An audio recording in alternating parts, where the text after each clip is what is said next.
hindi kami magbibigay, hindi kami bibigyan ng relief goods. Pinuntahan ko yung barangay captain. Sabi ko, bakit may ticket? Sabi niya, baka magdoble. Ano kung magdoble? Bigay nyo na rin lahat. Just give everything. Hindi yayaman ba yung tao na meron nakadoble siya na food pack? Hindi yayaman. It just means he will eat, the family will eat for another 2 days, 3 days. So, wag na natin masyadong intindihin yung bureaucracy. Basta paratingin natin yung relief, alam mo, naghihingalo yung tao eh. Life and death na sa kanila ito eh. So, wag na tayo mag-antay na may ticket, wag na tayo mag-antay na puntahan na lang natin, basta ibigay natin. Kung hindi magamit, dalhin natin sa ibang lugar.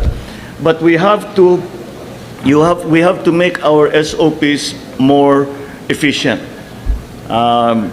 The LGUs have a bit of may advantage sila sa inyo dahil matagal na nilang ginagawa ito. Kaya may mga procedure na which is actually as governors binibigay din sa atin yan ng binibigay din sa amin yan ng national government.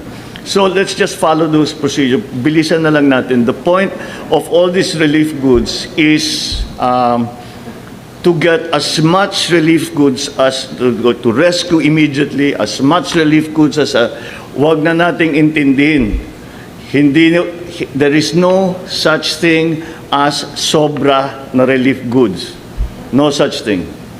Kung ano yung meron tayo, bigay natin kagad. Ibigay natin kagad. At it doesn't matter kung may papel, kung wag niyo nang papirmahan, basta bigay na. Walang kakainin yung mga yan. So I think that is something that we can improve on.